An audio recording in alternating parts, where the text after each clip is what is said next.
afternoon, or good morning to whoever's watching this. My name is Jonny Martinez, and I will be doing a presentation on The Great Debaters. It is one of my favorite films of all time. I'm gonna give a little bit of background about this film. Obviously, it's a black film and is dedicated to my black film and theater class. The Great Debaters is a 2007 dramatic film directed by one of my all-time favorite actors, Denzel Washington. He's amazing. Besides Leonardo DiCaprio, um, in this debate team, we have the first woman ever to be in the debate team. As a matter of fact, her name is Journey Smollett Bell. We also have this man right here in the middle. His name is Nate Parker. He is sort of like the leader of the team. And we have Denzel Whittaker, which he is the youngest member of the team. He is only 14. That is really young. And obviously the instructor, besides being the director, the instructor of the debate team in the film, it's Denzel Washington. So this film got awarded by the Bet Awards for best acting to Denzel Washington because I think he really deserved it because he played his character and he represented his character really well from the beginning of the film all the way to the end of the film. So I think he really deserved that award.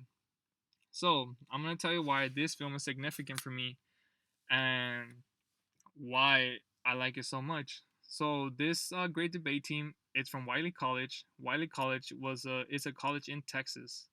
As a matter of fact, Denzel Washington, after he finished the film, he donated $1 million to the college, which still exists today. Um, During the film, the time was 1935, so obviously we have segregated schools. Black and whites could not go to the same school. They also had during that time, Texas was still lynching. Um, so as you can see, Wiley College is a black school. So being a black school in a state where they still lynch and they still have such an equality is very bad situation to be in. And the instructor Delson Washington, he is a communist, so therefore he created the debate team. The debate team obviously debates against other schools as well besides themselves, but not only just any school, they debate against the top schools. Well, first they debate up against the top black schools in the nation. They ended up slaughtering every single one, right? Wiley College ends up winning, and their number one goal is Harvard. Harvard in the film is the number one in the nation, not only for blacks but also for whites. During that time, Harvard was a primarily a white school, so beating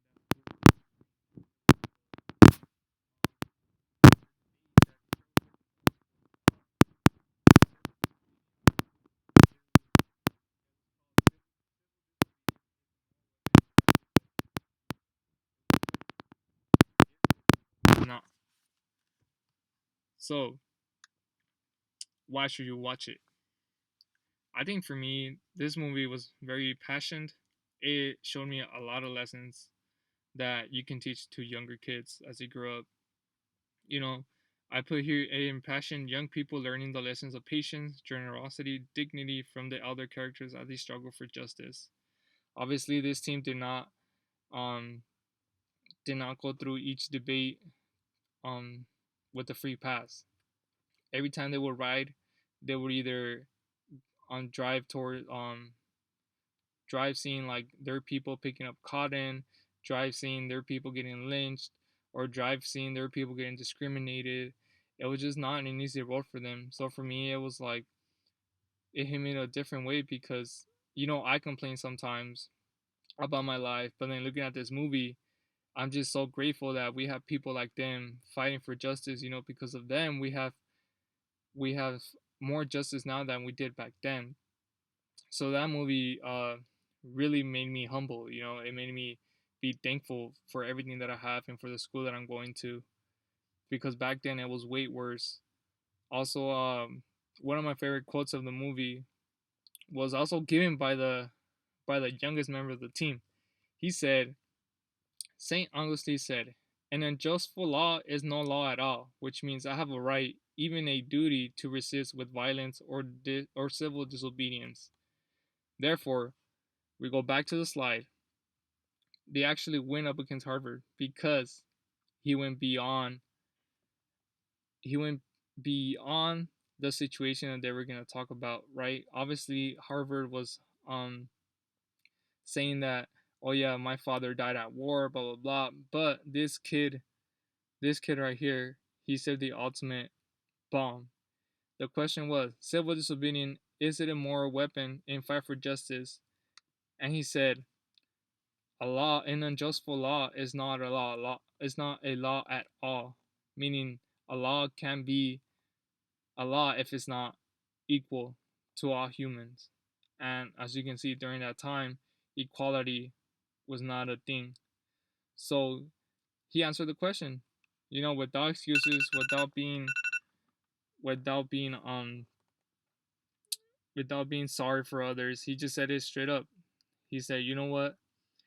I think civil disobedience is allowed as a weapon only if the law is being unjust. So that ended up sealing the case, the debate, and therefore that made the team win up against Harvard, and that gave them the number one spot in the nation, not only for blacks, but they ended up topping the white school in the nation, and they were recognized really well.